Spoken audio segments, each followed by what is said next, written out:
Shalom dan selamat hari Minggu buat adik-adik sekalian. Marilah kita berdoa. Damai sejahtera Allah Bapa yang melampaui segala akal dan pikiran manusia, itulah yang menyertai kamu masing-masing dalam Kristus Yesus Tuhan kita. Amin.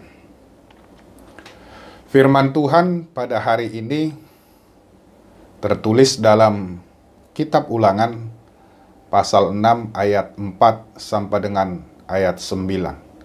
Demikian bunyinya. Dengarlah hai orang Israel, Tuhan itu Allah kita, Tuhan itu Esa. Kasihilah Tuhan Allahmu dengan segenap hatimu, dan dengan segenap jiwamu, dan dengan segenap kekuatanmu. Apa yang kuperintahkan kepadamu pada hari ini, haruslah engkau perhatikan. Haruslah engkau mengajarkannya berulang-ulang kepada anak-anakmu, dan membicarakannya apabila engkau duduk di rumahmu, apabila engkau sedang dalam perjalanan, apabila engkau berbaring, dan apabila engkau bangun. Haruslah juga engkau mengingatkannya sebagai tanda pada tanganmu, dan haruslah itu menjadi lambang di dahimu. Dan haruslah engkau menuliskannya pada tiang pintu rumahmu dan pada pintu gerbangmu. Demikian firman Tuhan. Adik-adik sekalian, semua kita pasti memiliki keluarga, bukan? Siapakah yang disebut dengan keluarga itu? Yaitu Bapak, Mama, Abang, Kakak, dan adik. Sering disebut dengan keluarga inti.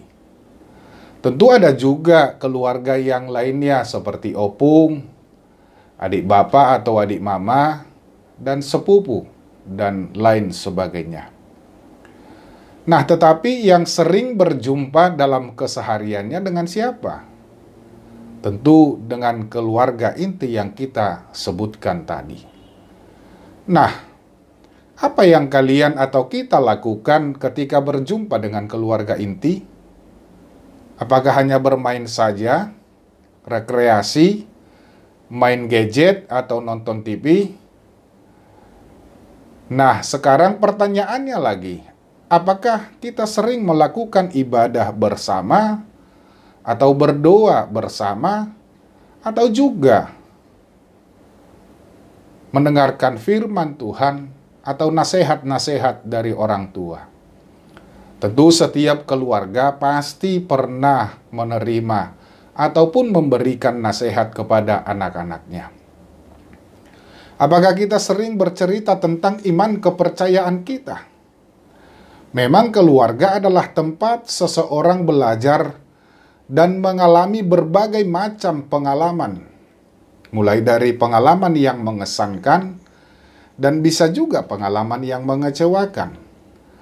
Pengalaman yang dialami itu bisa membawa dampak yang positif atau pengaruh yang positif, tapi bisa juga membawa pengaruh yang negatif. Karena itu, semua perkataan yang kita ucapkan dan perbuatan yang kita lakukan bisa menjadi pesan yang membekas di dalam hati anggota keluarga. Artinya, diingat sepanjang masa atau diingat sepanjang hidupnya. Sesungguhnya, kita tidak bisa mengetahui pesan seperti apa yang telah membekas di dalam hati kita. Namun, yang membekas itu bisa mempengaruhi hidup di dalam seseorang, atau bisa mempengaruhi perkembangan pemikiran, perkembangan pemahaman, dan juga perkembangan iman seseorang.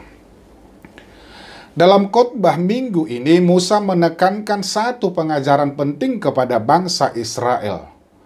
Sebelum mereka memasuki tanah Mesir, ia mengingatkan, dengarlah hai orang Israel.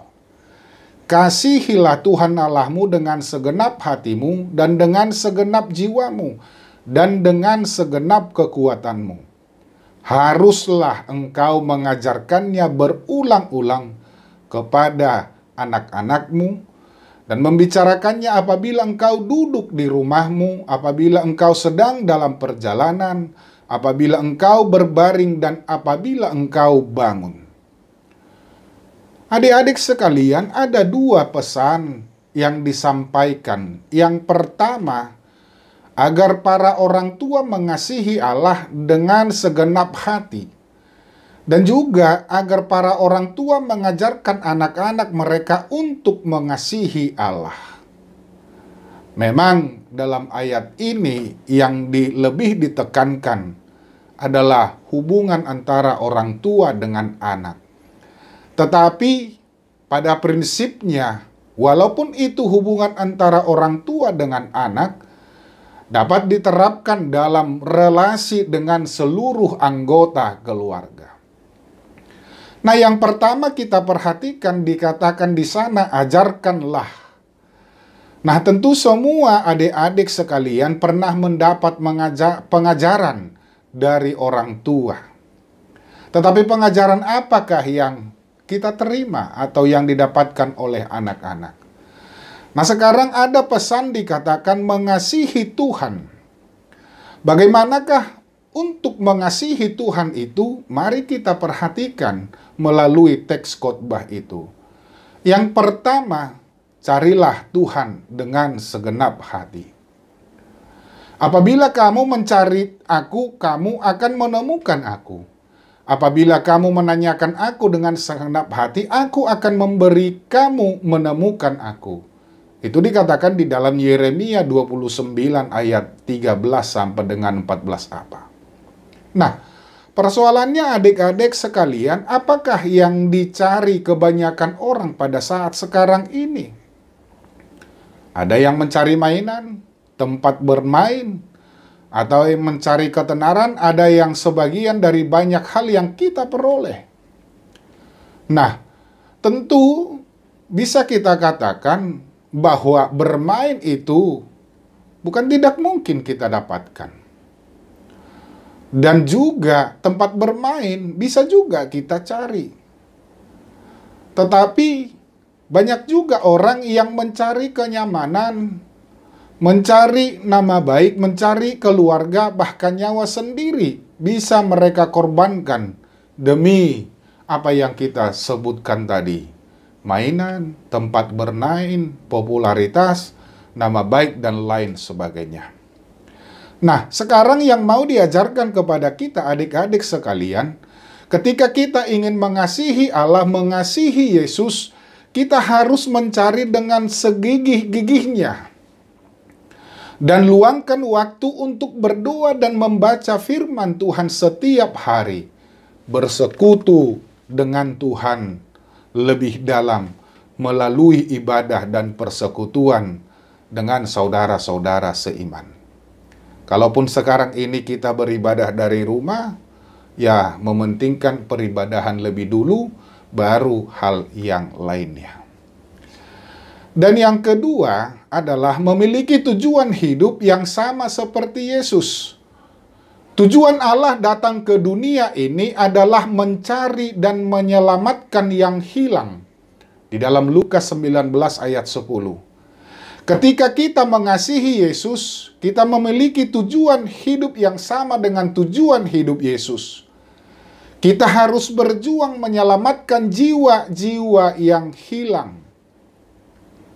Jangan ragu untuk mengasihi, jangan ragu untuk berkorban, juga membagikan firman Tuhan yang telah mengubah kehidupan kita. Tentu bisa saja orang mengatakan bagaimana saya untuk membagikan firman Tuhan. Satu hal yang sering ditekankan adalah berbuat baik kepada siapapun. Berbuat baik kepada teman kita.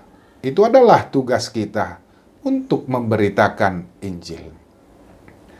Dan yang ketiga adalah menyelidiki firman Tuhan. Agar dapat mengasihi Yesus, kita harus menyelidiki firman Tuhan lebih dalam lagi. Tidak ada lagi yang menganggap bahwa Alkitab sebuah dongeng, masa lalu atau buku yang sudah usang atau yang sudah tidak berlaku lagi. Dengan membaca firman, kita akan mengenal lebih dalam pribadi Yesus. Dengan membaca firman, kita akan lebih dalam mengenal siapa Tuhan, beserta segala hukum dan peraturannya, janjinya, serta berkatnya untuk kita. Perlu dipahami bahwa firman Tuhan tidak hanya berisi tentang Allah, tetapi juga mengenai kita. Bagaimana kita menghadapi masa sulit, membuat pilihan yang bijak, membuat pilihan yang cerdas, melakukan hal-hal yang benar, membangun relasi dengan siapapun termasuk orang tua, adik, kakak, dan juga sesama kita. Dan yang penting, tidak memilih jalan yang salah. Keempat, marilah belajar di dalam ketaatan.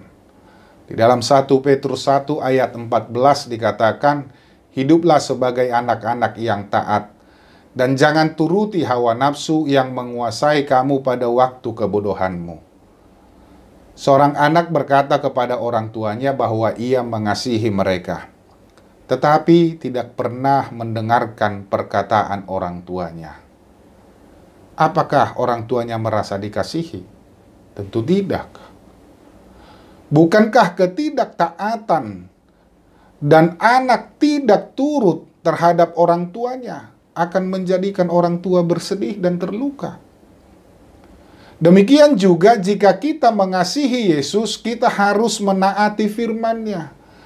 Ketika pikiran kita lebih banyak berbicara, contohnya, mengapa saya harus meminta maaf? Sedangkan dia yang salah kok. Atau sejak dulu saya memang begini. Saya tidak bisa merubah. Ini terlalu sulit dilakukan. Belajarlah untuk taat dan melakukan apa yang Tuhan inginkan. Jika kita harus meminta maaf, mengampuni orang yang bersalah kepada kita, atau meninggalkan kebiasaan-kebiasaan buruk, kebiasaan-kebiasaan yang menjadikan kita meninggalkan tugas-tugas kita, kebiasaan-kebiasaan bermain sehingga PR kita tidak selesai, tugas kita tidak selesai, tetapi lakukanlah penuh dengan ketaatan. Percayalah bahwa apa yang Tuhan ajarkan itu baik bagi kehidupan kita. Dan yang kelima, mengasihi Yesus, mengasihi Tuhan adalah menjadi murid. Untuk mengasihi Yesus, menjadi seorang Kristen saja tidak cukup.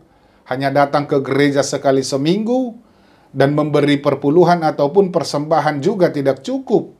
Tetapi kita harus menjadi murid-Nya. Menjadi murid dengan mengasihi Dia di atas segalanya. Ini dimulai dengan melihat serius dosa yang berawal dari hal-hal kecil. Seperti contoh, berbohong, mudah marah, berlaku tidak adil kepada temannya, berusaha menyenangkan orang lain secara berlebihan, berpikiran negatif, menyimpan pikiran jahat, munafik, dan masih banyak lagi. Karena itu, marilah meninggalkan itu seperti yang Tuhan inginkan. Dan yang keenam, hiduplah dalam persekutuan. Hidup dalam komunitas, hidup dalam persekutuan, kita dapat belajar dan bertumbuh bersama, serta dimurnikan melalui bimbingan dan ajaran. Temukan persekutuan yang sehat, yang anggota-anggotanya semuanya takut akan Tuhan, mengasihi Tuhan, saling mendukung. Dengan demikian, kita tidak sendirian, tetapi terus berpacu agar semakin serupa dengan Kristus. Dan yang terakhir, melayani sesuai dengan apa yang kita bisa. Jangan kita melayani apa yang tidak kita bisa. Jangan kita paksakan melayani dengan secara paksaan. Tetapi apa yang kita bisa, apa yang kita boleh persembahkan kepada Tuhan. Bergabung dalam pelayanan itu juga penting. Memberikan dari apa yang ada pada kita, talenta apa yang ada pada kita itu penting. Karena itu adik-adik sekalian, itulah sebenarnya yang diajarkan kepada kita. Bagaimana mengasihi Tuhan Allah dengan segenap hati dan segenap pikiran. Kita harus mau mengikut Dia. Sekarang tentu sudah mengetahui bagaimana untuk mengasihi Tuhan Yesus. Tentunya tidak sulit, bukan? Kalau kita katakan sulit, ya sulit. Tetapi kalau kita katakan mudah, akan mudah. Karena itu adik-adik sekalian, mari mengasihi Tuhan Allah melebihi apapun dari apa yang ada dalam dunia ini. Amin. Tuhan memberkati. Kita berdoa. Terima kasih Bapa di sorga atas firman yang telah kami dengarkan pada siang hari ini, di mana Tuhan memberikan waktu bagi kami untuk dapat menerima firman Tuhan.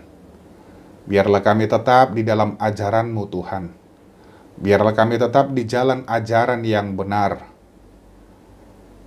Berikan kekuatan kepada kami, agar kami dapat melakukan firman-Mu di dalam kehidupan kami setiap hari. Agar kami bertumbuh menjadi anak-anak yang mengasihi Tuhan dengan segenap hati, jiwa, dan pikiran kami. Terima kasih Bapa di sorga. Dalam Kristus Yesus, kami berdoa dan mengucap syukur. Amin. Selamat hari Minggu. Tuhan memberkati.